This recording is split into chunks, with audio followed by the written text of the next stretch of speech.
We got the top layer of the asphalt off.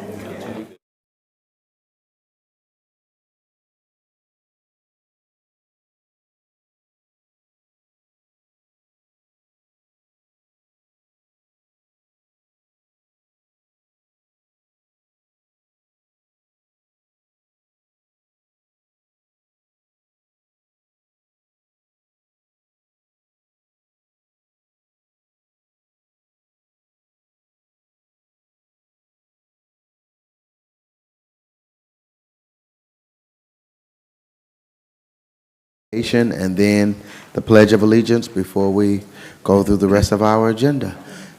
Will we all stand for prayer and pledge?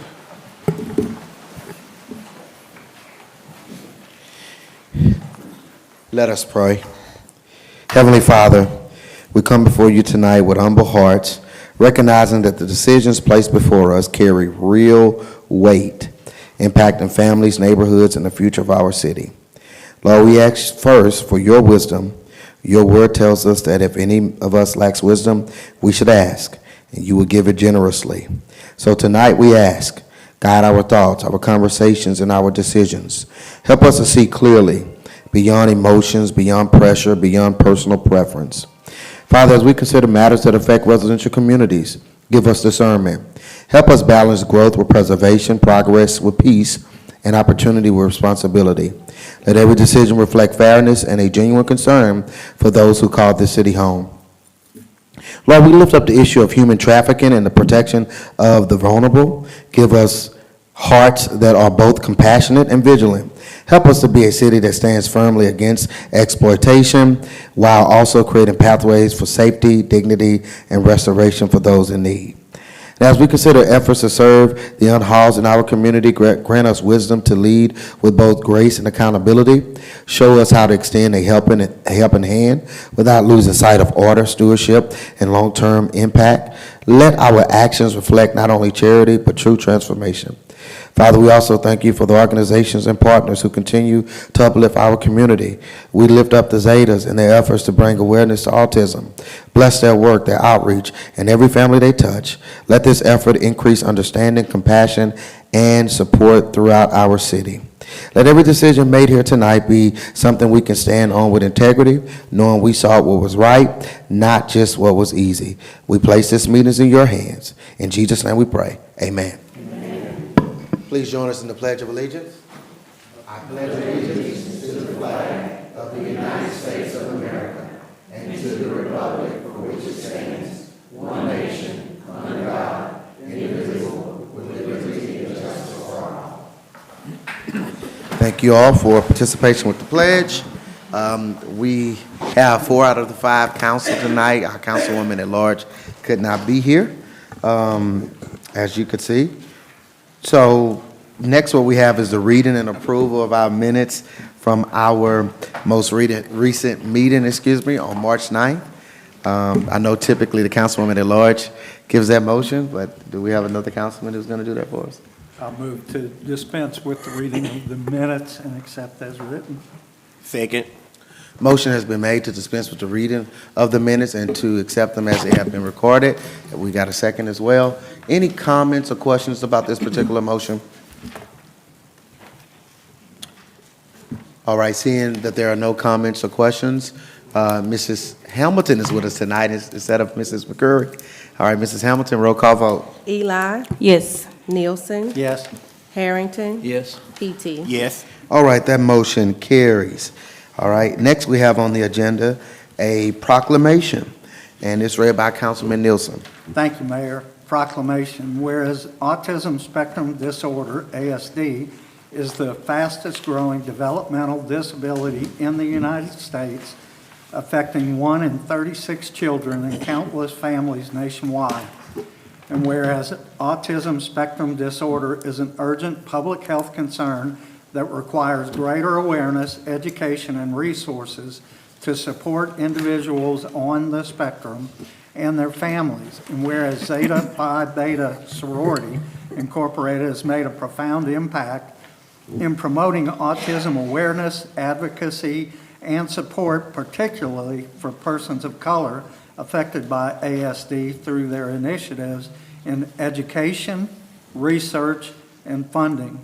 And whereas there is currently no identified cause or cure for autism, but early intervention, therapy, and community support can make a significant difference in the lives of individuals with autism and their families.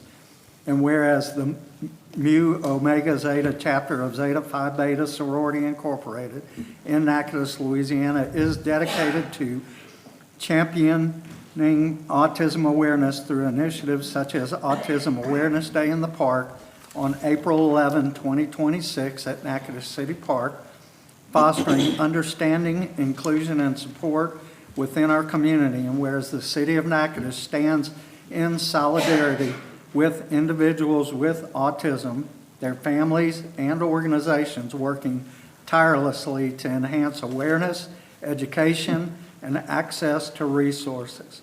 Now, therefore, I, Ronnie Williams, Jr. of Natchitoches, Louisiana, do hereby proclaim April 2nd, 2026 as World Autism Day and April 2026 as Autism Awareness Month in the City of Natchitoches. I encourage all citizens, businesses, and organizations to take part in activities that increase understanding, acceptance, and support for individuals with autism and their families. And I move to adopt proclamation number 15 of 2026. Second. All right, motion made and seconded to adopt this proclamation, such a worthy cause by the beautiful women of Zeta Phi Beta. And certainly we're thankful for January 16, 1920, which is the founding date of this great sorority. And just really appreciate the work that they do in so many areas. I know there was an event planned with the Mayor's Health and Fitness Council that weather kind of got in the way of, but I've gone to this particular event in previous years, and it's just, just a beautiful event, a great event, well organized.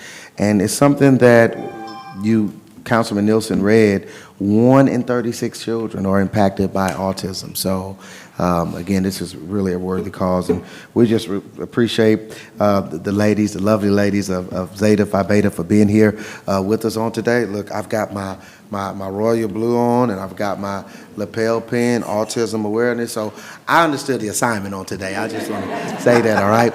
Look, do we call it president? Is your president here today? Would you like to have some words on today? Hey, look, can we get you to come to the microphone? And look, just state your first and last name and whatever remarks you want to have, we want you to do it. But again, we're so grateful that you all are here today.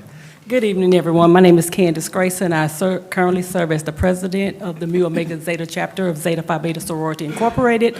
In addition to our graduate chapter, we have an undergraduate member here for the Xi Epsilon at Northwestern State University, and we can hardly do anything without our Amici friends. They're here in the light blue. I just want to say thank you. Thank you for the recognition of the work that we do and giving us this proclamation. And if you notice the autism symbol, there's a puzzle. Think about a puzzle. The puzzle has all kind of different shapes. But once it's put together, we're all one. And just increase your understanding and awareness and education, and just support families that are been impacted by children with autism. Thank you. No, look, and thank you all. I know you were grateful for us having you, but we're grateful for you all really doing the work, and this is what our Greek-led organizations are about, doing this type of work, and for the Zetas to shine a light, put a magnifying glass on this particular issue. Again, like I said, don't fully have the words, but we're appreciative of what you all do in this community. So many other things that you do, but especially for this one. So again, April the 11th, 2026, it's going to be at City Park. Is there a time for that event? 9 to 12. 9 to 12. So again, it's a family atmosphere. I mean, so many things are going on that day in City Park. So I would encourage everybody to go out, and certainly we will share any type of things, any information you have on social media. We'll share it to the city's Facebook page and also to our Instagram page. Look, we do have a motion and a second. Any comments about this particular proclamation? All right, seeing none, Mrs. Hamilton, roll call vote. Eli, yes. Nielsen, Yes. Harrington, Yes. PT. Yes. All right, that motion carries. Look, we want to get a picture with our lovely Zetas who are here today, so y'all make your way this way. We'll try to center in front of the seal, right in front of the desk here.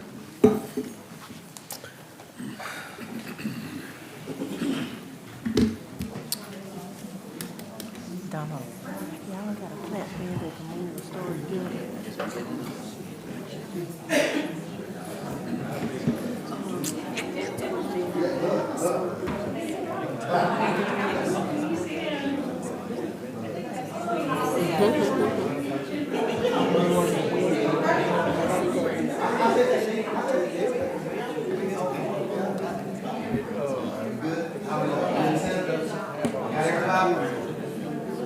Yeah, but how would we get off with the track? Okay.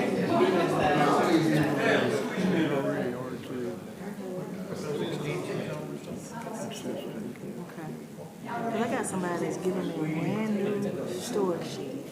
Because they came to the house and they saw all my toys outside and how the wind has tore up all my tarps. And he's like, I got a storage shed that just sit there. And I'm like, yes. I can't use my city stuff, but yeah, it's a. I'm trying to go on my bed.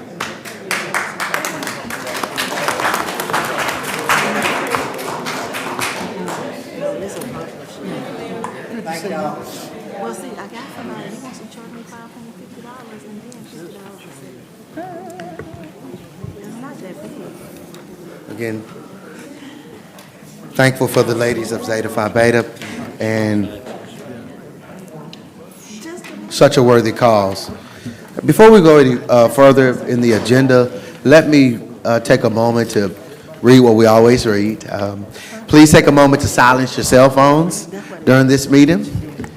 Addressing the City Council during the meeting, the City Council encourages public participation. Comments are limited to 3 minutes per speaker. We are going to have it. Steve's already got the clock ready. It's on the wall over here.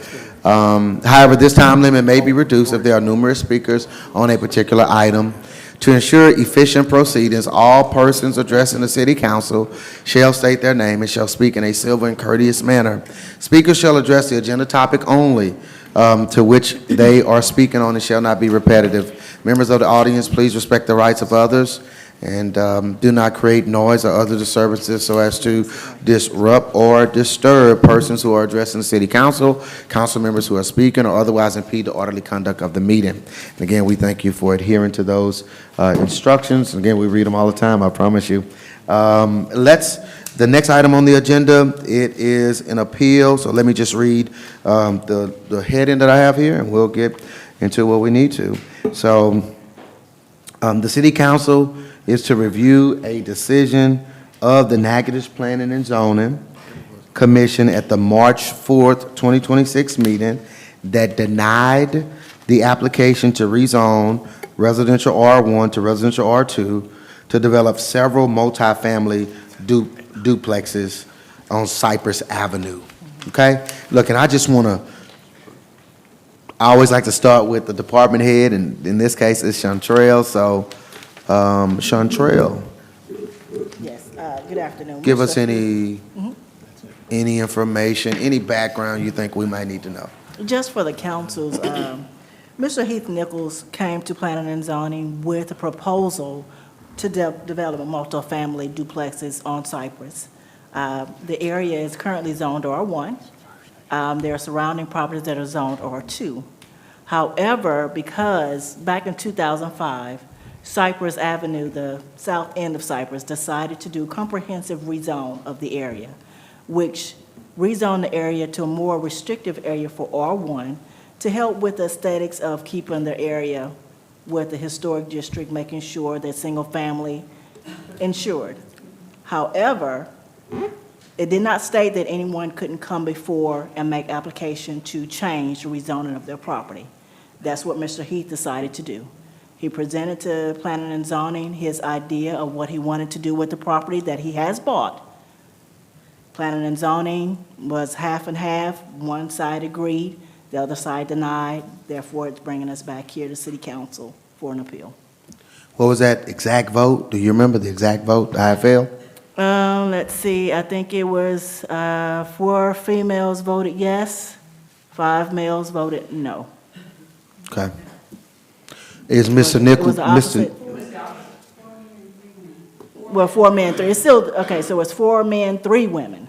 But the women voted for it, the men voted against it. 3. Okay, so one One vote vote. difference is what you're One vote saying. difference.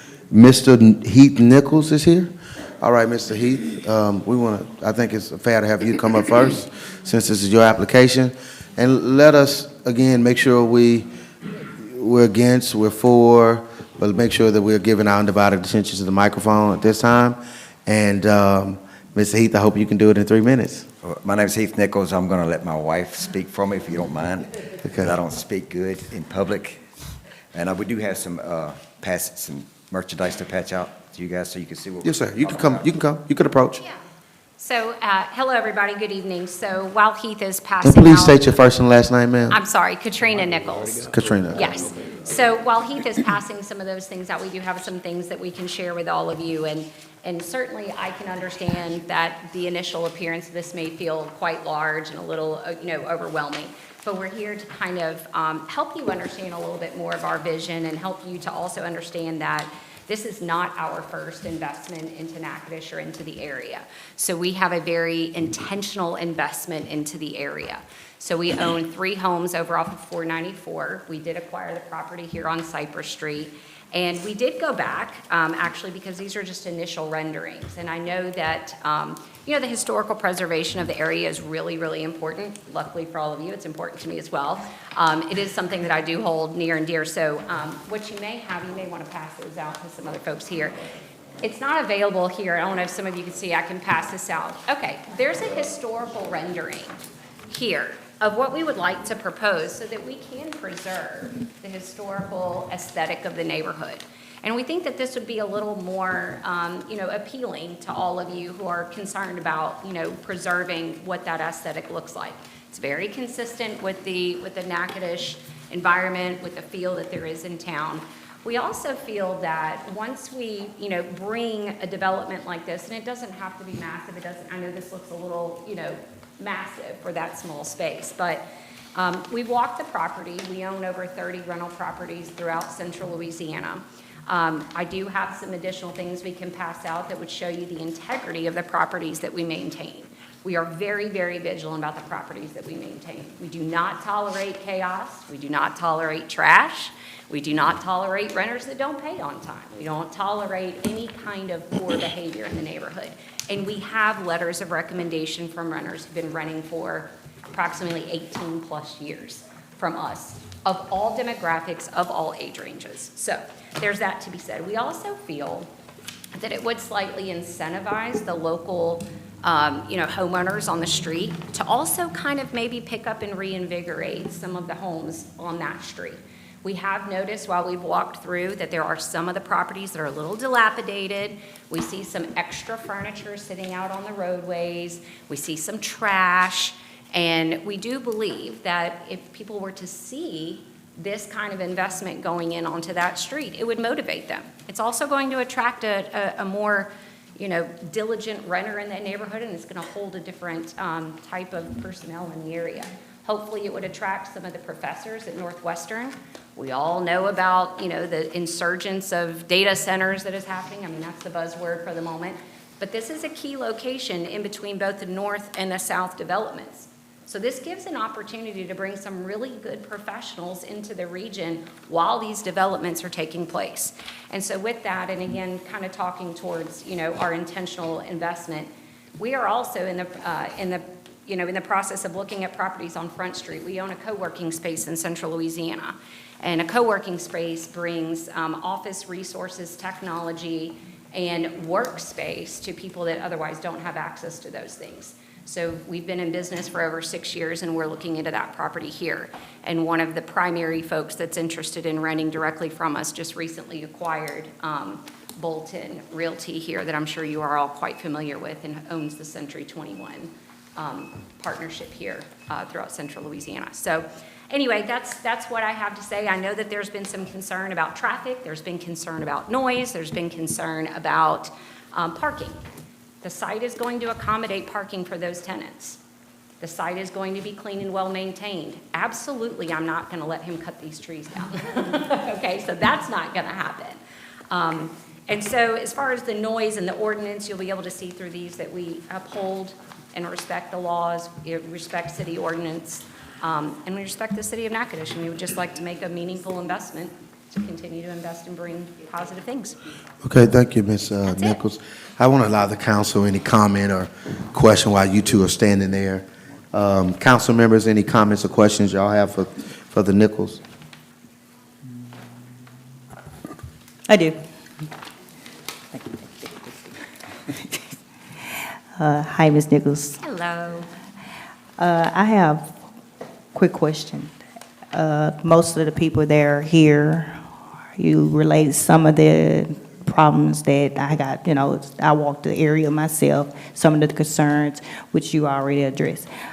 And I know their biggest issue is the size of it.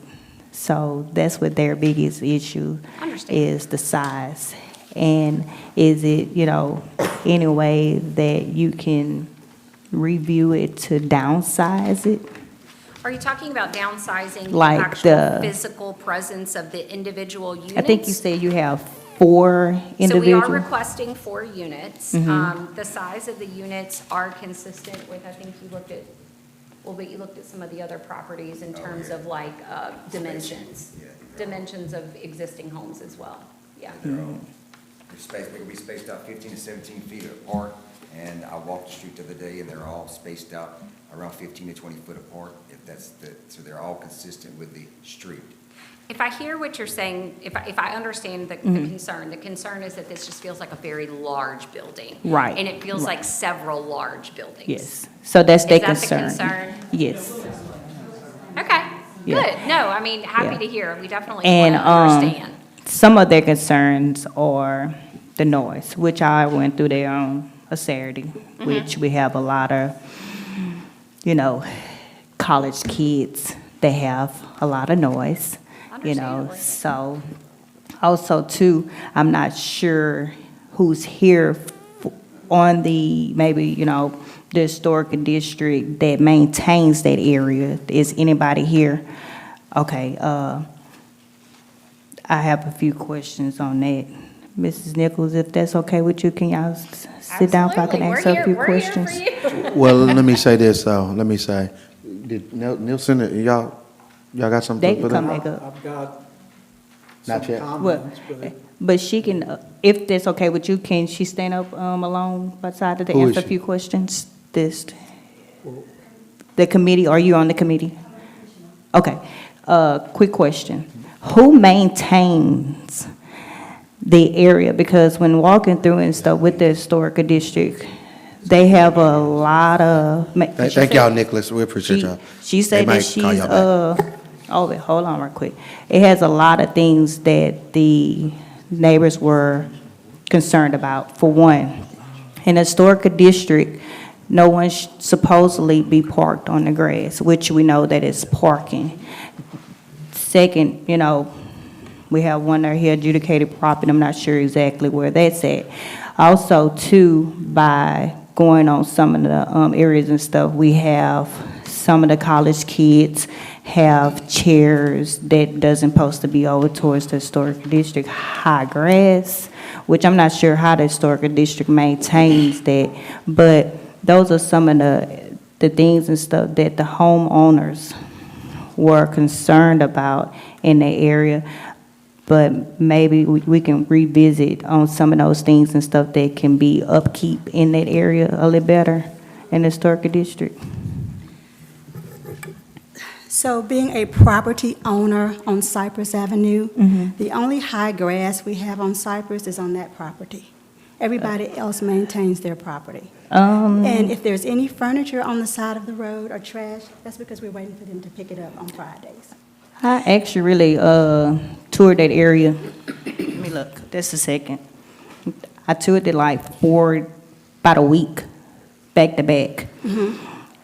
And they haven't cleaned the grass on that area. They haven't mowed. And then also too, the chairs that's on it. Which address are you talking about, please? I'm not gonna give the person address, but I know that, you know, if y'all live over towards that way, that can be addressed on that area. And then also too, with some of the college kids, or how they're maintaining the upkeep in that area and stuff, maybe we can tidy that up a little Well- bit. I'm not sure exactly what, let me put my glasses on. Well, number one, if you don't tell me who has the high grass, I can't address it. I mean, I'm not going to go up and down the street going, who has high grass? But this But is the concern of Cypress Street, and I live So- on Cypress Street. Where I mean, it's so when you say like- the concern of Cypress I Street, think- who are you talking about? I'm I mean, not who have you sure. spoken to? the neighbors, the one, basically majority of them that's here, you know, that I've spoken with. Well, the that's here. majority of them that's here have not complained. I mean, we've had meetings. So, Well, I mean, we they need some complain. clarification. We need some specifics from you. I mean, if Yeah. you're going to talk about somebody's high grass, I need to know whose high grass. If Well, we're going to we'll- talk about I will- chairs on a porch, I mean, I do know which one you're talking about for that one. Yeah. That's the only house that has chairs on the porch. But also, keep in mind, It's 4. okay, keep in mind, there are other houses that have porches that have nice chairs on the porches. So Yeah. So what is that? Does it have an ordinance that say what kind of chairs they can have? Also, we No. have abandoned cars too. No, we You know, don't. so these are the things and stuff that they are complaining about from where did you the- see an abandoned car on Cypress Street? when you come straight in and stuff and you go. Oh, at the very end? At the very be- Yeah. oh, And that's Cypress? Yes, I know what you're talking about. Okay, then. We can address that. Okay, so those are the only, you know, concern and stuff, you know, that I saw as, you know, it was, you know, when the new district came, it was Eddy District. I'm not sure, you know, how, you know, everything was maintained. I'm very thorough of riding through. So you know, to let everybody know, on Wednesday, I ride through each district on Wednesday. So Cypress is on the area for Wednesday that I ride through District 4. So, and also, let me see, that's the second. They were concerned about, I'm not sure exactly the side street that was there. They were saying high waters in that area too. Side street, what's the side street? Seda, what street is it, Eddie? That's your district. The City? What district? Dale's now. What street is it? Sydney? What are you talking about? The side street, before you can take that. Yeah, that street right there. That's Sydney. One area and stuff, they was concerned about the drainage issue, which that's gonna be addressed, because when I rode through there on a rainy day, I think we have like an issue that was, might be clogged up. So those are some of the concerns that I, you know, went through and addressed, you know, with some of the homeowners that was concerned in some of that area. And I know, you know, as you, I'm not sure if they coming to you with those things and stuff, but those are the things and stuff that were addressed to Well- me. Well, as a historic commissioner, we don't address drainage. That Yeah. would be for the city.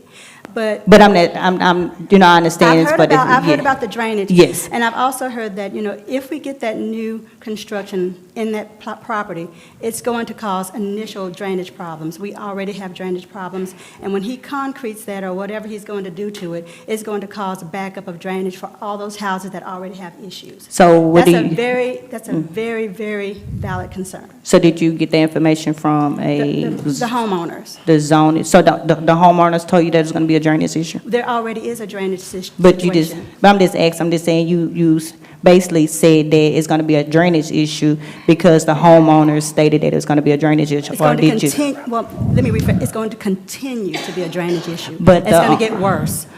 From my concern, you know, I'm not sure how long it's been going on because the district, this actually really got in my district, but I noticed that on, I think it's the left side, it was March the 11th at 5:14 when it was raining, pouring down rain and stuff. I noticed that that drain had a lot of Debris. grass and whatever and stuff that was in it and That's stuff. for the city to clean up. That's not- But, yeah, so, So, you know, and- I was, you know, just And they have addressing it to you. complained about it. I mean, and I Yeah. have the homeowners here that will speak to that fact. Right, that right, They've right. complained about the drainage situation. So And let me that's just say, basically let me say Thank this. you.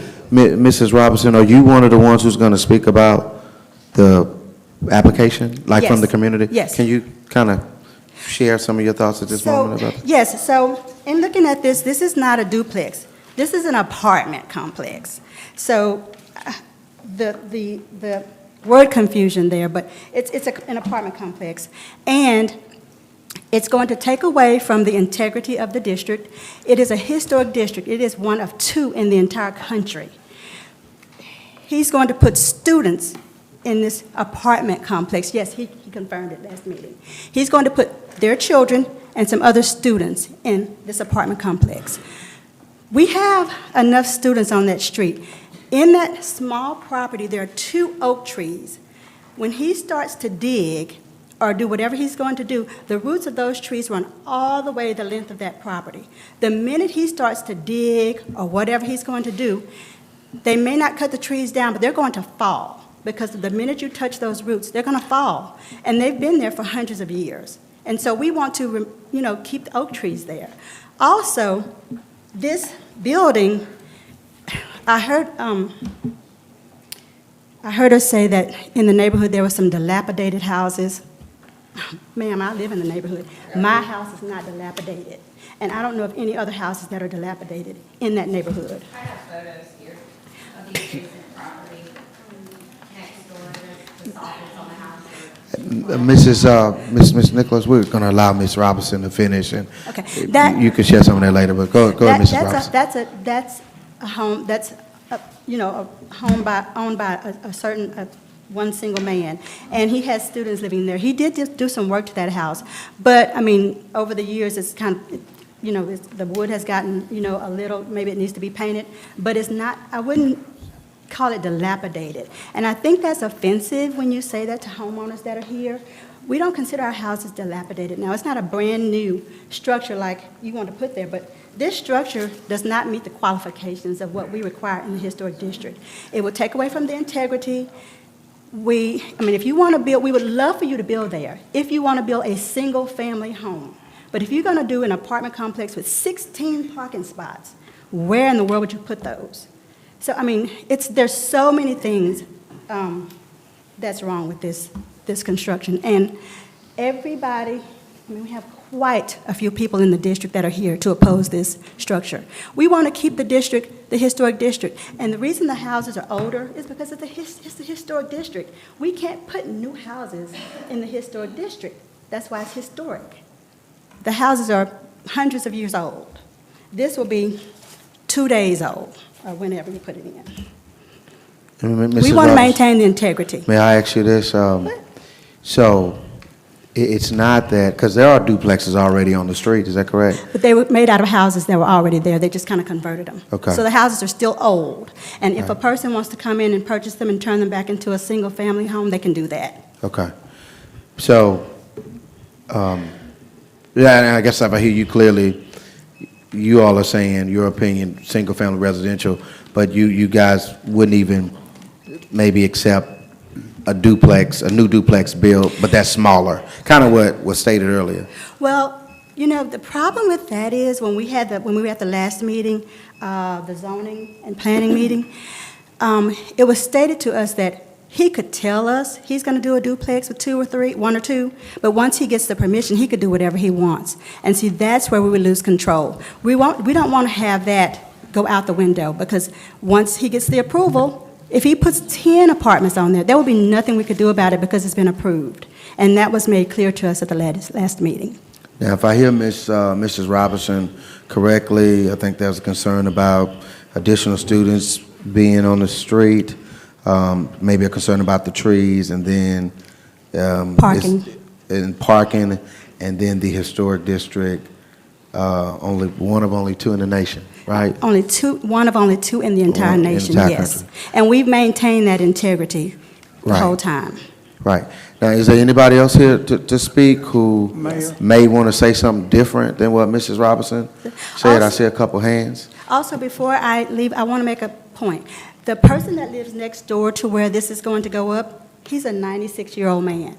They want to put the driveway next to the fence where his bedroom is. So whenever those students go in and out, they're going to flash lights in his bedroom, coming in, going in and out. And students, they rally all night long. I mean, they may go to bed at 5, I don't know. But I mean, they're rallying all night long. He's 96. So let me ask you, then I'm gonna let you go. So you basically saying that the noise that they're all day long, the noise doesn't erupt? Because I know I passed it at like around about 11, so they was partying. That was on Saturday, but on Saturday night, Uh-huh. if they're going to be going in and out their driveway, it's not next door to his feet. So you talking about the light? You know, I'm talking about the headlights from the car. That's what I'm saying, that light. Right. Oh, So okay. they're not going to be in and out next door to his property, because there's a whole property between those two houses. So they have their own driveway. So that doesn't affect him at all. When this structure goes in, So the in order to noise say- that's they're gonna giving, they're going to put the driveway next to the fence and pull it around in order to, they said they're going to avoid the trees, but roots are under that, but the trees are everywhere. So when they go into the side driveway, the lights are going to flash in and out, in and out. His bedroom is there. It's going to be horrible for him. And if they own properties in other areas of Natchitoches, there's other pieces of land where they can build, not in the historic district. Well, let me say it, because I heard Councilman, but I think I heard Councilman Nielsen first, and then Councilman Hamilton. Mayor, back in 2005, the historic homeowners got together because a lot of the, and Cypress was probably the main reason that it pushed it forward, because they were taking older big homes and creating 6 apartments, 4 apartments, 3 apartments, and renting to college kids that began parking on the grass, having loud parties. There were also a group of people that were buying the homes, fixing them, and moving families in. So you had kids on the street, kids riding bicycles again. And in the spirit of R1 single-family housing, they made a move to do the entire historic district. It's not just Cypress, it's Jefferson, it's Poette, Sidney, Nelkin, and in the spirit of that district, there's very little property left that you can actually build anything on. Most of it already has a structure on it. For the most part, this has not been an issue. This project here, to me, is R2. At the time this was enacted, you could opt your property out. You could pull out and not go to R1, which the ones that already had apartments that you're referring to remained R2. Everything else went to R1. Ms. Rock is correct. Everybody has the right to ask. We would love to see you build on this, but not sure that R2 is what the homeowners association, it's not within the spirit of what they were asking for. So just wanted to set that record, you know. So, go back Dale, to 05. let me ask you a question. So you stated in 2005 that it's supposed to have this been R1, but, I'm sorry, Eddie, I'm sorry.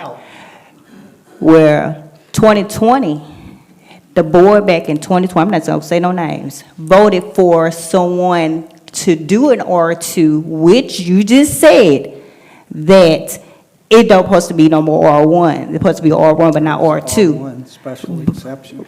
So this could be a special exception No, because there's no structure. a city attorney is here, Ms. Suntrail Director. Could you pass city attorney that ordinance, that paperwork that the attorney put in that booklet, please? And I'm going to So say this. let me make a correction. It's an R1 right now. He wants it to be an R2. That's what I stated. And the property owner years ago had an opportunity to change that to an R2, and she decided to leave it as an R1. So now that she can make money off of this property, she wants it to go to an R2. But I'm not talking about that particular property. Well, the one in Back in 2020 2020 should have not been an R2, because in the 2005, which I'm gonna pass to you, pass this, Eddie. Well, no, they had the option, like Well, anyone, yes. anyone has the option to request I understand the that, R2. but The floor, she hold on. was saying that, let me finish this one right here, Mayor. 'Cause She was Councilman Harrington saying- has been- Yeah, he's but been she was waving saying that no R2 should be on that street. So, but in 2005, if that one little street, that's what I'm trying to tell you, if that one little street wants to stay R1, they shouldn't have not allowed that one person to change to R2. It's because that person was the only one that did not want to be an R1 anymore. So it shouldn't have not done that. You know, it's fair. You get what I'm saying? So it was allowed there, but now I'm gonna let you talk. Well, there's a difference. Floor is yours, Councilman Harrington. Is that one in 2020 was already a building in existence. It was not building a new building, and we gave him a special exception to be R2. For whatever, it wasn't a building. Well, we gave him a special exception to be R2 to house his daughter and his grandchildren there, and that was it. That was the only special exception. But it was a garage. It was not a house, from my perspective. But exactly. So you had to put existing plumbing in there, right? No, it was a garage, but there was an apartment on top of Yeah, the garage. yeah. So it was in existence already. It's a part of the property. Okay. And the age of the. Mrs. Robinson, I would just ask, can you speak in the microphone, please? Yeah, thank you. Oh, it's a part of the property and the age of the property. Okay. So it was originally there, and I know who you're talking about. Yeah. And he didn't want to go to an R2. He was forced to go to an R2 because of that garage. Yep. Councilman It's a Harrington, single-family home. that's the extent of your remarks. Was there anyone else? You know, we got a couple out there. I just let Mrs. Striegel go first. All right, thank you, Mrs. Robinson. Hey, Steve, will you give us the clock again? Hello, my name is Mary Striegel. I live at 329 Poet Street, and I own 230 Percy Street, which is at the corner of Percy and Pine and Cypress. Additionally, I serve and have served as the president of the Natchitoches Historic District Homeowners Association for many years.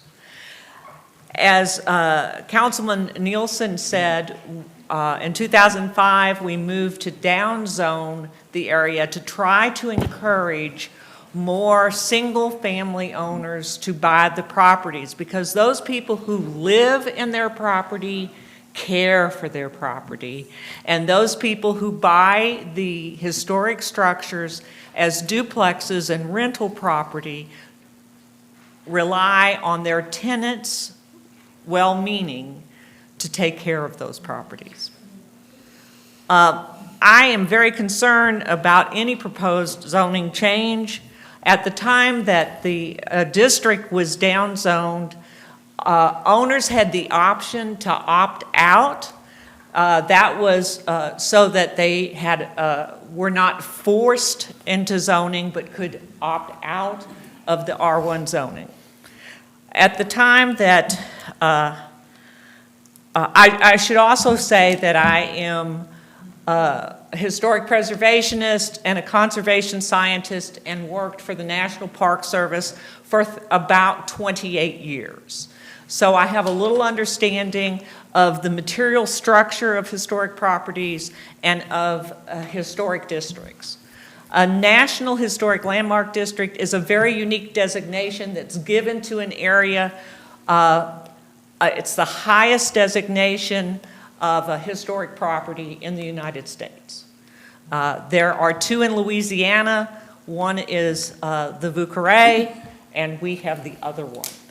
It was given to us because of the uniqueness of the property. Now, I understand the Nichols have expressed concern about dilapidation, as they say, of properties on Cypress.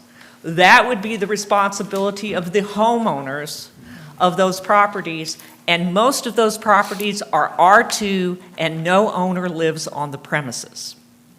So that is a very different situation. When Mr. Nichols came to before zoning, he indicated that he wanted to build 4 duplexes. Each part of the duplex would be a 2-bedroom, 2-bath structure. That means we would have 4 people in each of those properties. That's 16 people, 16 cars. He also indicated at that meeting that this was for student housing. He said it, and it is on record. So the problem is, we have a narrow street with extremely limited parking. We have traffic that flies down that street. And if you have 16 students, they're going to have friends over. We have homeowners that cannot often park in front of their own houses because the parking's taken. This is a problem. The other thing is, this area. And let me just say to Ms. Striegel, we are past 3 minutes, but if you're close to the end, you can finish that. Sure. Yes, ma'am. Sure. This area was, in the 1800s, it was an island. Where his property was underwater. It has been built up by landfill. Now, whenever it rains, our properties drain that direction. That water, if it can't go there or can't go down the storm drains, are coming back under our houses. And when they're sitting under our houses, our floors rot out. We have a severe drainage problem here. So in summary, we have a drainage problem, we have a traffic problem, we have a density problem of the number of houses along those streets. It's at maximum capacity. This property is L-shaped, so it's going to be these houses behind our houses. It's not going to be, they're not going to be sitting on the street. It's like if you suddenly put a new street in behind our houses. So I would ask the city council to oppose or to uphold the Zoning and Planning Commission's denial of this zoning change. Thank you. Sorry. Thank you, Mrs. Striegel. I see, and I'm sorry I don't know your name in the back. The lady in the light pink, you can come and just tell us your first and last name as you make your remarks. I believe I saw one other hand, but Mrs. Striegel was concerned about actually the structure not being on the street, but more so behind the homes, and I think the concern with how many students could be in the limited parking, I think, was a concern of hers. I'm just trying to regurgitate those concerns so we don't necessarily get repetitive. Yes, ma'am, state your first and last name. You got 3 minutes. I'm Mary Margaret Miller. I live on Reagan Street in the Historic District. And in 2005, I think it was, we worked so hard to have the district go R1 because of this very issue. This happened next door to us, where there's currently multi-home, it's trailer park. And it was the original zoning was written so that it would go away by attrition, which has not been enforced. And a person bought it and wanted to build 4 huge duplexes in that property. And we worked so hard to fight it, and the zoning was changed to R1 for a reason. And this is the very reason. I don't oppose anybody building a home or something like that, but this is not the place for apartments or duplexes. And I love students. We love our students. We live by students, and we love them. And you can ask them to be quiet, and they usually comply. But if you have, how many is it? 6? You will have, every night, you will have 32 cars. I guarantee you that. Because they all have their boyfriends and girlfriends stay over. So be prepared for that.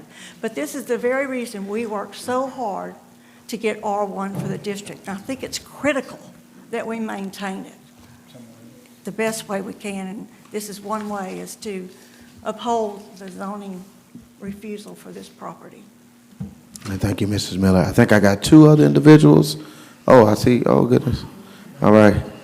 At some point, again, and I'm trying to just restate. So Mrs. Miller said that they worked hard to change it, the R to R1 in 2005, concerned about the amount of potential traffic it could be. And sir, I'm sorry, sir. Give me 1 second, sir.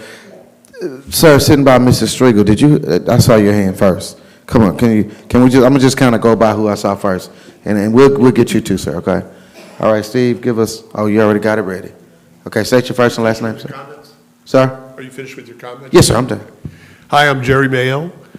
I'm going to speak to a point that I don't think most of the concerns here address, and it kind of feeds back on the comments that the 2 previous ladies made, and it talks about building single-family homes in Natchitoches. I currently rent. My home is, if you look straight down Cypress Street, my home is the house at the end of the street, the greenhouse. I've been looking to build in Natchitoches for 3 years. I looked at this specific lot. Perfect. I have a plan. Perfect. Great neighborhood. Perfect. The problem is, this property was priced speculatively, not as single-family lot. From an urban planning perspective and human behavior, when you allow people to buy property that is zoned for one use and convert it to a specific financial use, you will never, ever get properties that will allow single-family homes to be built. The starting price point for that property, when I looked at what it would cost to build my plan, was so far above, the two in combination was so far above what properties on that street and in this district allow. You have to have pricing for single-family homes that allow that foundation to arrive. And unfortunately, and again, this goes back to, I looked at that property and tried to buy that property 2 years ago. And this is not a case of, I wish I could have.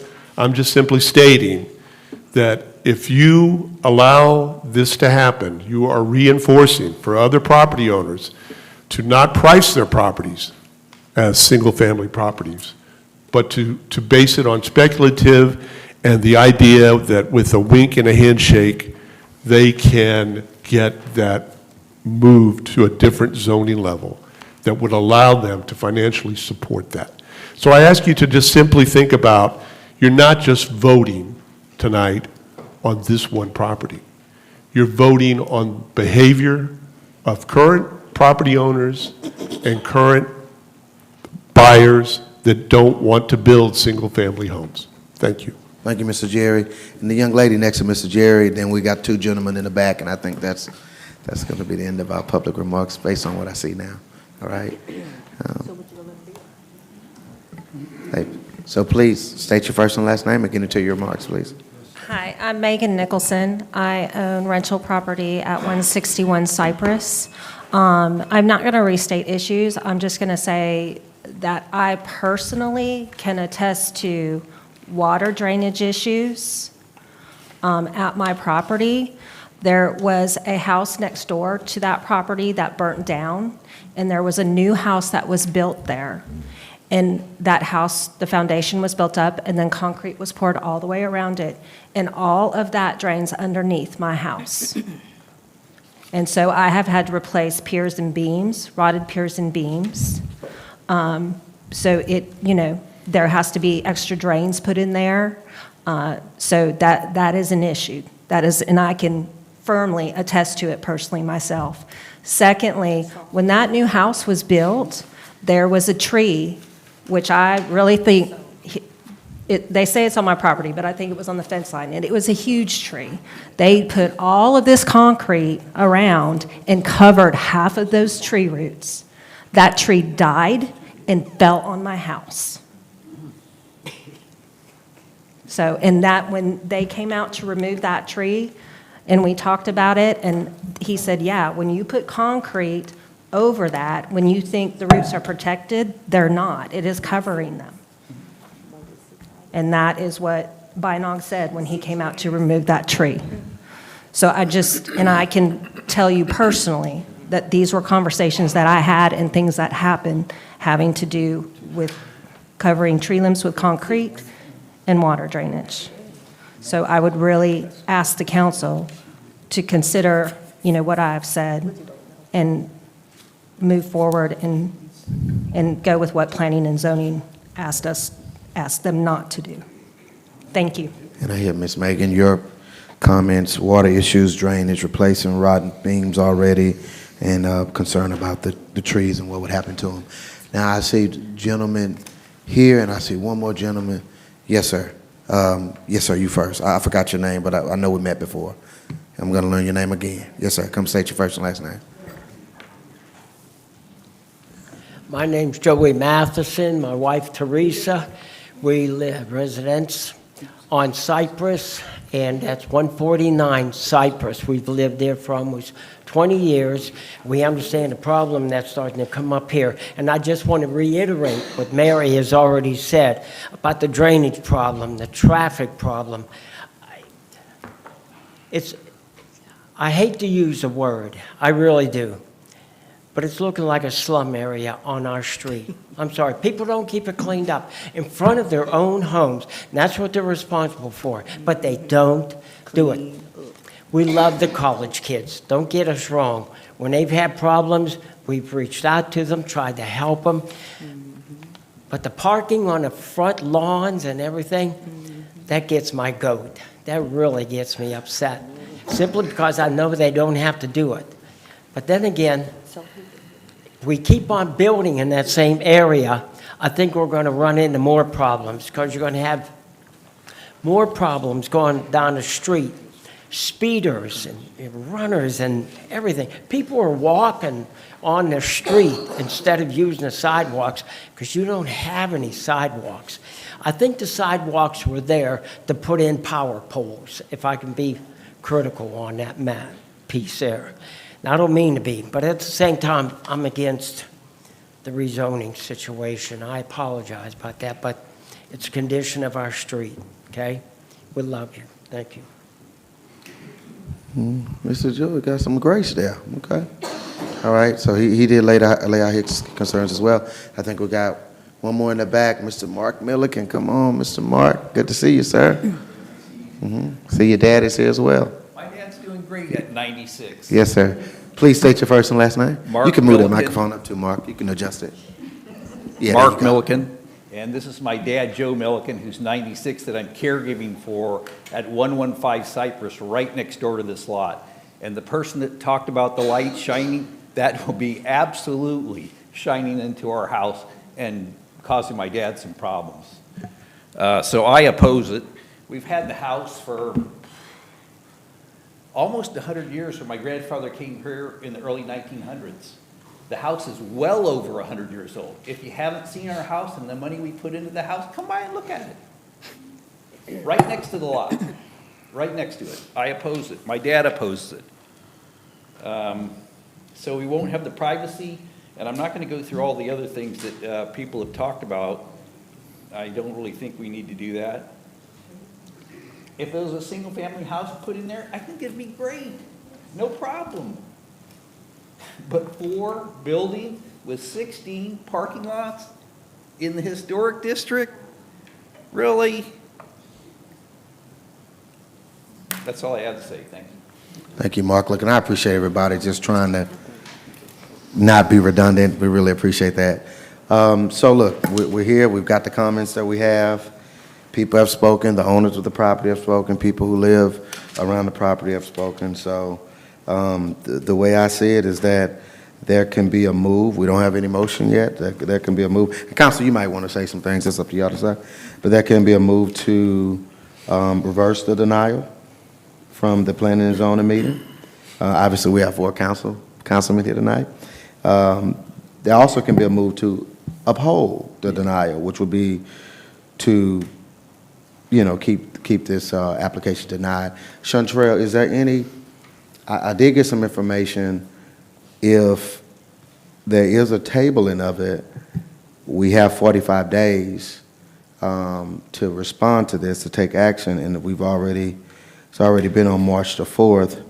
So we would call for us having a special meeting to address this. So I think that's kind of what some information we got. I would mention is that if it's denied, it only means this application is denied. Correct. Of what he Good point. requested. So you could come back immediately, even tomorrow, and get with Chantrell and do a different application for the property. It just kills. That's a good point. It just kills the R2 request. So, Council, unless y'all got some other remarks, at some point we got to get to a motion. But I see some I had a question about the property, like the 4 different structures. I I think somebody mentioned that it'll hold like, I think like 4 different tenants. Yeah. Is that the case? Okay. Well, I'm looking at it and I would say, you know, if we were to go down to maybe do like 2 duplexes, but that gentleman made a very good point about like once we approve it, then you pretty much got the right to do, you know, whatever you want. And just looking at it, I mean, I'm all for development here because God knows we need it, but this kind of does feel like, you know, like a full out commercial type deal when you're dealing, go ahead, sir. Can we get you to the microphone, sir? Yes, sir. If that's something you guys would like, Heath Nichols, if that's something you guys would like to consider, decreasing the amount, that I would be up for it. And you could put maybe a little proclamation or something that no more than. Is it possible? Well, I mean, we have what's before us right now, and like you said, if we approve this, you can move forward with these plans that are here. But if you approve, but I'm a man of my word, and that's why. Well, yeah, I understand, but if you put. That's not how the law works. Is there anything that the city attorney could say that you could put in there Hey, we today? need, excuse me, we need one person, No more than. Go ahead, Ms. Is there anything the city attorney or somebody could put it into this today? I don't think so. No more than. I don't think so. Alex, you want? Not really restrictions on your development. I don't think we can put restrictions on what you can develop. But Once we allow you to do it. The use allows you. That's what the zoning is for, yeah. I'll say that, I think the development at issue is inconsistent with both the purpose, and I wrote this little statement up while we've been sitting here changing it up a little bit, so let me read it to you. And permitted intensity of R2 zoning classification under the City of Natchitoches Code of Ordinances, and instead reflects a type of density, I believe, in use with an R3 multifamily residential. R2 districts intended to provide for low-density residential development consisting primarily of single-family dwellings and limited to 2-family structures. Its purpose is to preserve neighborhood character, maintain open space, and ensure that residential uses remain compatible in scale and intensity. That's different language from our ordinances. In furtherance of that purpose, both R1 and R2 districts, and our ordinances specifically state, prohibit all commercial activity so as to prevent the intrusion of business operations in the residential areas. I acknowledge that, mere leasing of a residence to a tenant standing alone is generally considered residential use, not commercial one. However, zoning determinations are not based solely on whether rent is collected, but on the, quote, overall character, scale, and intensity of the use. When a property is developed and operated in a manner that resembles an organized, high-density rental enterprise, such as apartment complex, it may exceed the bounds of a permitted residential use, even if it is nominally labeled as renting. Here, the subject property consists of 4 separate 2-story multifamily buildings situated in close proximity, supported by a centralized parking lot, lacking any yard space. The property accommodates, as stated, approximately 16 occupants across multiple units in a coordinated development designed to maximize occupancy. I do not believe this is a traditional duplex or low-density residential arrangement. Instead, it's a concentrated multi-structure housing operation that functions in a manner of apartment complex. And that's why I believe it's more R3 zoning is what's before us today, not R2. This level of development aligns, like I said, squarely with the purpose of R3, which is designed to accommodate multifamily apartment-style uses with higher density, shared infrastructure, such as parking lots, reduced open space per unit, such as no yardage. Allowing such a development to exist within an R2 district effectively circumvents the zoning framework. Accordingly, while isolated residential leasing may fall within permitted use, I think the present development, by virtue of its scale, configuration, operational characteristics, it exceeds the limits of R2 zoning, encroaches upon uses of R3. For that reason, I move to uphold the Planning and Zoning's decision from March 4th, 2026. Is this your official motion? Yep. Second. All right. Got a motion and a second to uphold the decision from March 4th, which denied the Nichols application for what they want to do now, National Trail. If it gets denied, I heard what Dale said. If they change it, they can come back tomorrow for something that, would be different than what's presented. But what happens if this carries, if this vote gets affirmed? Is it like a 6-month period if they want to bring it back? I'm just, Correct. kind of just for information. It'll have to be 6 months if he wants to bring this back. 6 months deal. So if you want to do something different, you could do it tomorrow, they said, but, yes. Yeah, Alex. I think there's a time frame. I don't think he can just come back tomorrow with the same application. No, not with the No, same. not the They want to do same. something You could come different. back for a patio home or R1. R1.5, there's R1.5. Townhouse. Townhouses. or Something different. Okay, well, I'm thinking, he asked that question, whether or not he can restrict his development to I think that'd be R1.5 really. to is looking something at. different. Ms. Rock? Why don't we consider, instead of them making them make a new application, let's see, can they restrict it to something different? I think we would have to have a new application. Yeah. Well, I'm not just exactly sure about, he asked about the construction of could he reduce the size of the building from being, 16, I heard 16 tenants, to maybe You'll have to reducing present it new construction to a plans. smaller unit size. But it's still a request for Planning and zoning. R2. Yeah. I think you'd have to take that back before planning and zoning.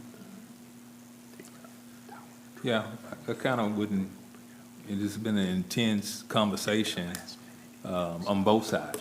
They want a development, I'm hearing council members okay with development, but the public got parking issues, light issues, and number of other things, but if we can reduce the size, potentially, it may not work. Yeah, because there's a lot of things that, it's not even at that point yet, but looking at this, like with the Chief Wynn, I would imagine would have, it's a small entrance in that area and, with that road. And then I don't even know if a fire truck can get back there looking at these pictures. I don't know if if you have them. I don't have. They're not in front of you. I was looking at that, I was like, I don't even know if a fire truck can get back there and turn around. But anyways, that's not even before. Well, let me- That comes into the density of the issue. I just want to bring up the option is, Mr. Harrington's motion, or we could table it just to take a snapshot look at that issue of him reducing the construction size. Well, it comes back to And let me just say this, We got to vote on this one first. hold on, let's say this though. Chantrell, but your process to do another application, kind of break that down a little bit for us. So in order for him to do another application, he would have to submit, tell them planning and zoning what it is he wants to do. The R2 zoning, as it stands right now, if you deny it, then it'll have to be 6 months before he can come back with another R2 application. If he wants to rezone to R1 or R1.5, he can submit an application to my office in the morning, and then we'll take it before P&Z. However, it won't be on the April agenda, it'll have to be on the May agenda at this time. If he does R1, he wouldn't have to go before you. But Well, if he does the R1 1.5, itself, he then would. no, he does not have to come, but if he does the R1.5, he does. Okay. All right, so we got a motion. You got something really quick, Miss Melissa, Miss Nigga? I still have to get you to come, just as brief as you could be. If he comes back with another application, he needs to come back with another structure.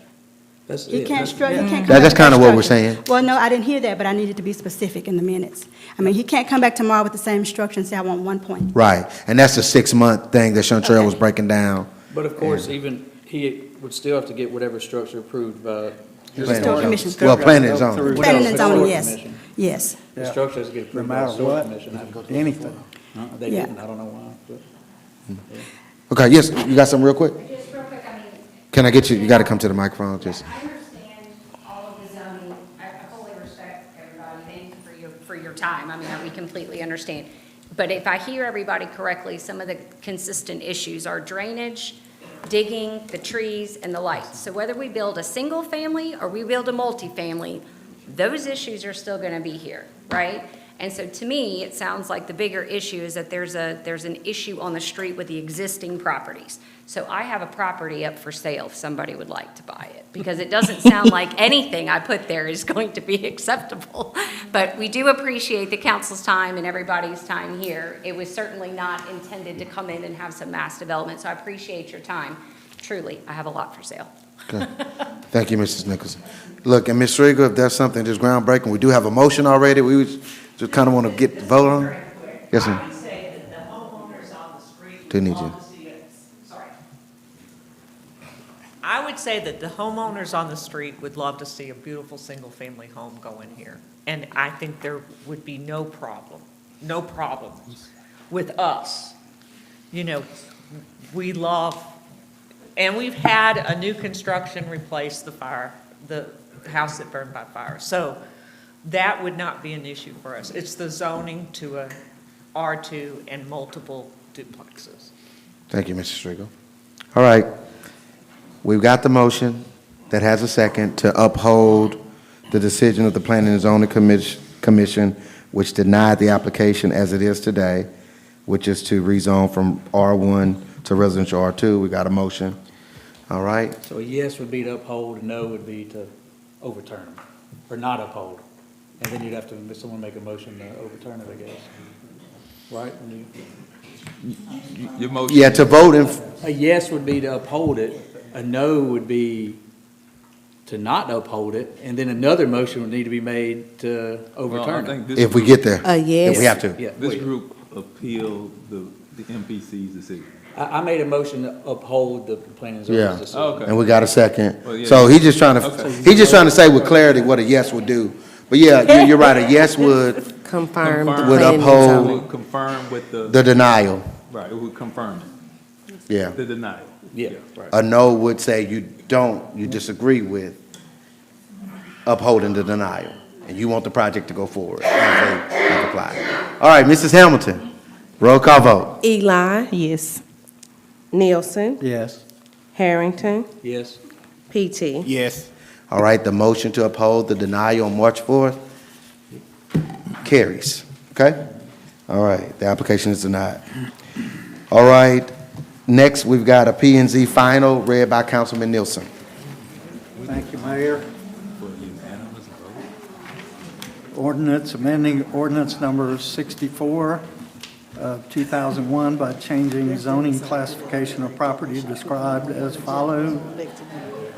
Rezone 34.6 acres, lots 2 and 6 of partition of heirs of Willie LaCaz in Section 87, Township 9, North Range 7 West, shown on map slide 242B, and lot containing 1 acre of partition for heirs of Willie LaCaz in Section 87, Township 9 North, Range 7 West, being Old Home Place, whereas Planning Commission of the City of Natchitoches, State of Louisiana, has recommended at their meeting of March 4, 2026, that the application of Ace Commercial Properties LLC to rezone the property described above from IA to IA special exception to allow for the flexible and responsible development for consistent use of community growth objectives and long-term economic sustainability of the sales, services, rentals of products and services be approved.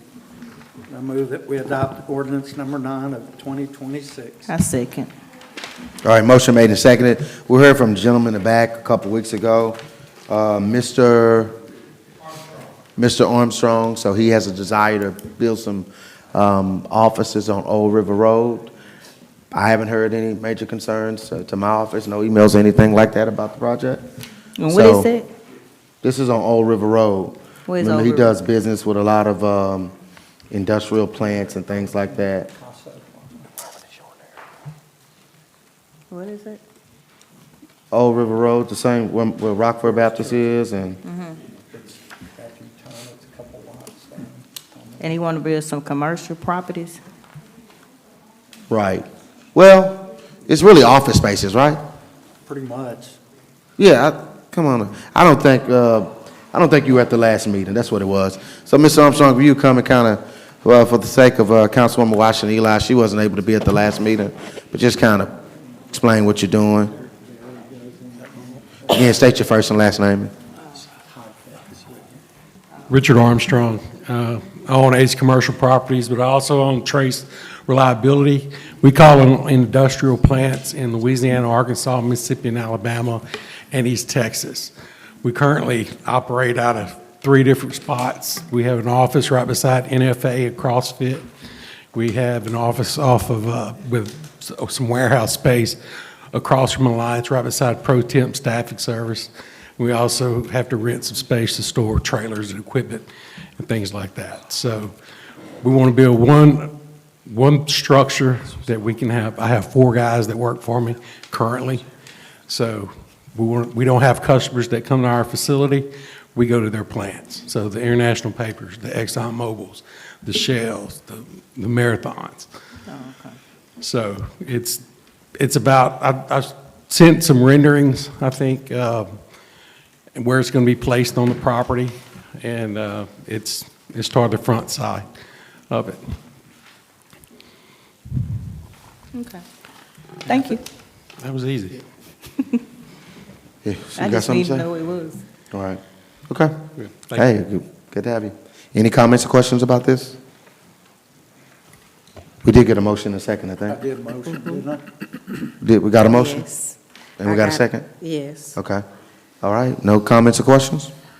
Mrs. Hamilton, roll call vote? Eli, Yes. Nielsen, Yes. Harrington, Yes. PT. Yes. All right, that motion carries. All right, next, we've got one ordinance that's for final, and it's read by Councilman PT. Thank you, Mayor. Ordinance number 008 of 2026, an ordinance to adopt a human trafficking prevention and reporting policy for the City of Natchitoches Personnel Policies Manual and to provide for related matters. May I also move to adopt 008, this ordinance? All right, motion, no, it's for final. It's for final? Oh, it's for final. It is for final. Yeah, motion made and second. We got a motion by Councilman PT. We got a second by Councilman Harrington. All right, this is a policy, and he couldn't be here tonight, Chief Collins, but we do have Captain Johnson with us.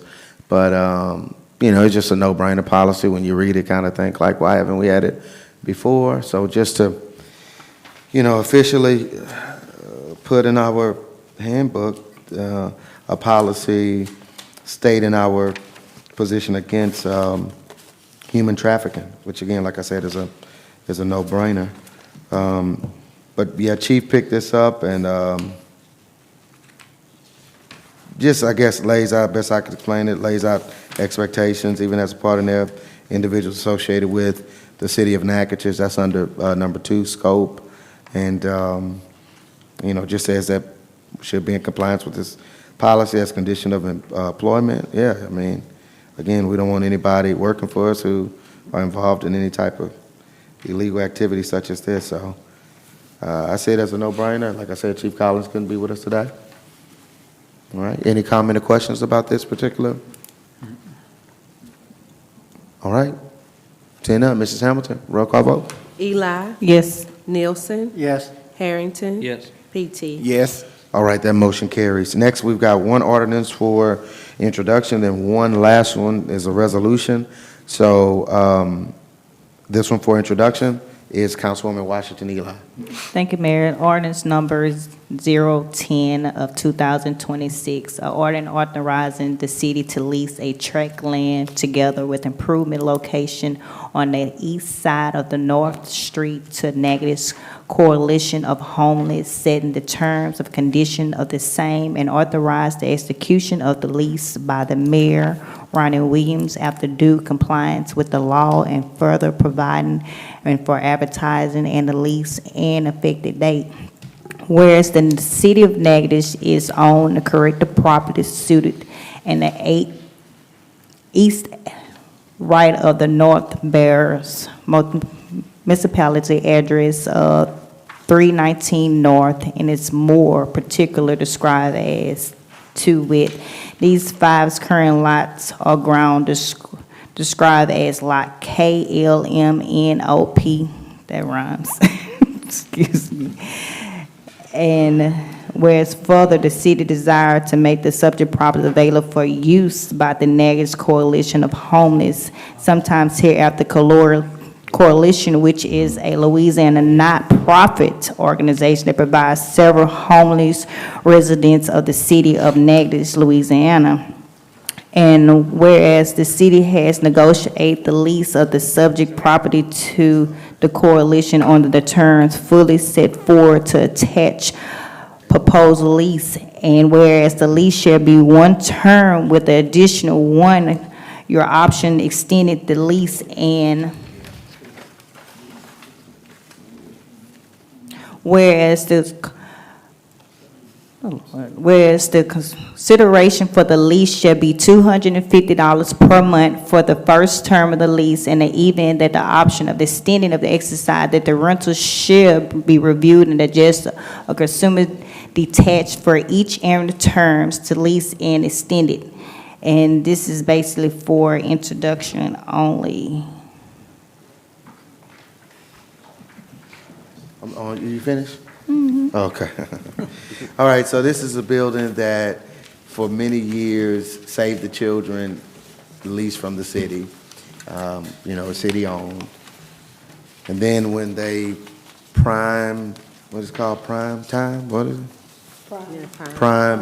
When they took over, they have some different operations, or maybe they have another facility that they're using, but they didn't need this space anymore, so it's been vacant for a few months now. And, we have been approached before from the Homelessness Coalition, and I'm sure somebody will be at the next meeting, about a building, one particular building we eventually moved the marshals into. So this has been an ongoing conversation over a period of years. And so when this one came open, they inquired about this space. So, they do good work. I think what we'll see that they'll do is they do their meals, so they have a space to prepare those meals and may even serve meals from there.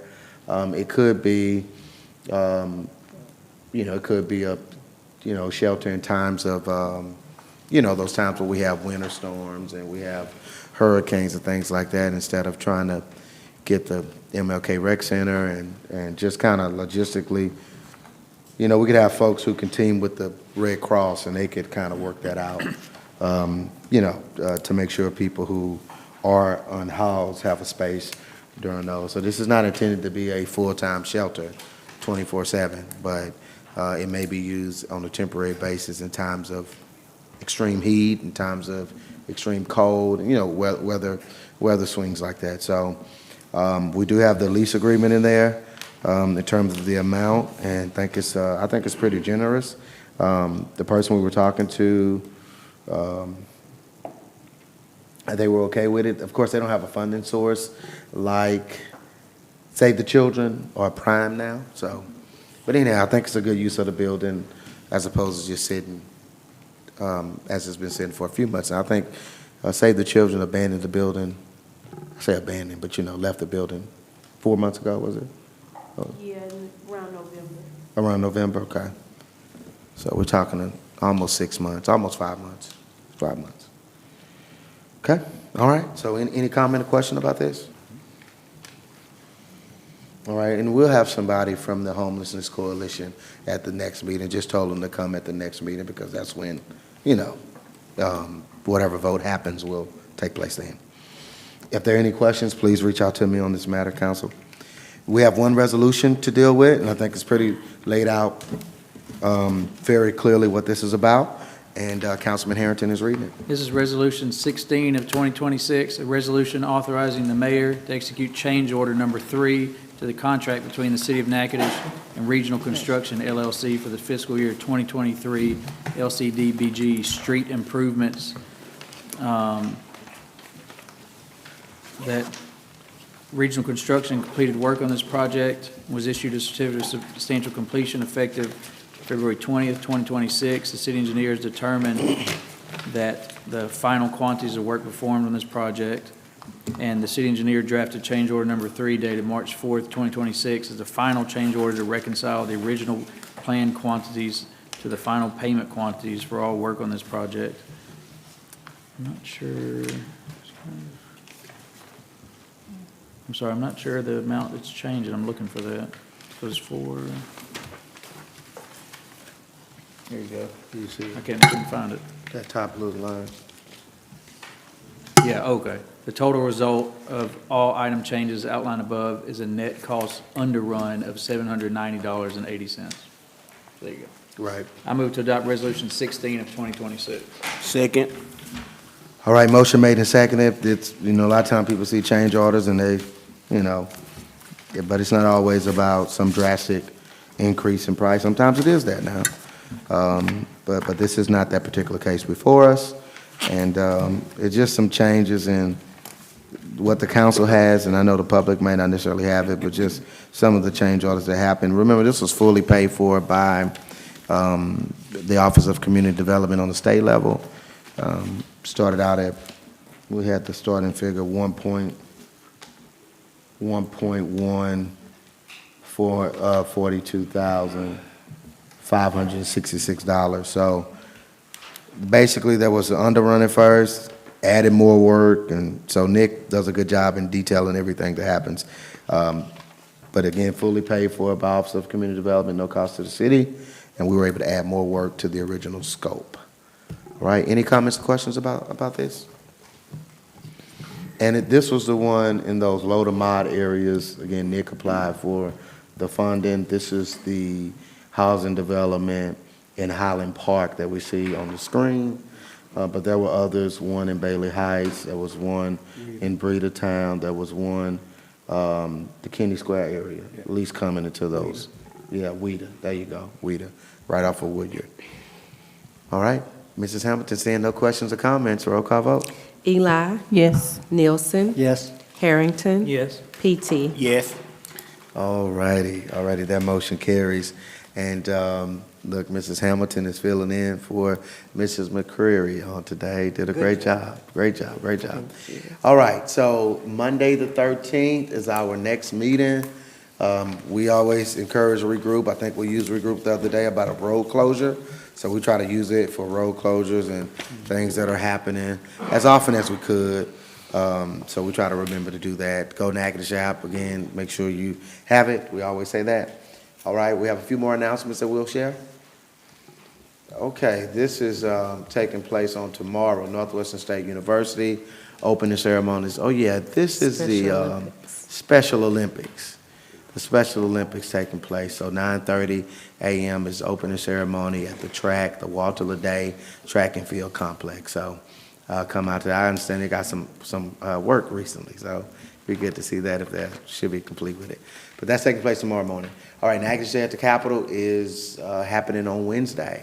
So just advocacy for the city of Natchitoches, Natchitoches Parish as well, to make sure we're getting the funding that we need. So you got some good sponsors down there. A lot of people pull together to make this happen. We've got folks from the city who are going to be down there on Wednesday. So again, we're pushing Natchitoches. Yes. We've got some Natchitoches swag that we're bringing down. I love Natchitoches stickers. Cane River National Heritage Area has some of those, so we'll be passing those out to legislators. Look, we have a Good Friday egg extravaganza, we're calling it. So we've got some folks working hard to put it together. This first one we're doing, there's a couple others that are taking place. I think one at the Melrose. There's one downtown, I think, the week before this. But this one will be on Good Friday for just a few hours. But food trucks, DJs, decorating eggs, things like that, bounce house, things like that, photos with the Easter Bunny. So, and it's going to be at Park Natchitoches because of that field there that we have access to. So we're trying to get some golden egg items that we could at least get a couple good gifts, in different age groups. So we won't have the bigger ones hunting eggs with the little ones. So we kind of got it organized and sectioned off. So looking forward to this event in less than 2 weeks now. All right. All right, this is put on by NRMC. Typically, the funding for this goes to this event. Their gala, if you will, goes to cancer research. They're doing a really good job with cancer now. I mean, I know many of us heard that they got the big PET scan through the earmark. But April the 11th, Saturday, and they have the times there. So a good event for a good cause taking place. Community cleanup, we really like to get into Love the Boot Week and focus on areas of town that really need some attention with litter. Obviously, we want people to, put their litter where it goes, but put the trash where it goes, but that doesn't happen all the time for different reasons, but there's a community cleanup on April the 24th at noon, and so that's the Riverbank stage. And I think there'll be some others going on. Shauna, have any others come across your desk, or this is the only one you've heard about? This is the only one. We all tried to get together, the tourism office, the chamber, King River National, we all kind of met together, so we're gonna separate. Met together and kind of targeted the Riverbank area? No, Okay. no, different places in Natchitoches. Oh, you got different But we spots? just all decided on one time. I got you, So that we okay. could make a big impact as far as the number. So kind of like one time, one place, meet and disperse from there? Correct. That's what, okay, that's good. Yeah, so again, hopefully people would participate, just sign up and just work a few hours to keep Natchitoches beautiful. All right, we have any more announcements? Okay, that's it. I know Farmers Market will be coming soon. I know the Jazz Fest will be coming soon as well. All right, Council, it's 7 o'clock, so we spent a good time together tonight. At this time, we will hear a motion to adjourn. So moved. All right, we got a second? Second. All in favor? Aye. Meeting is adjourned. Y'all have a good night.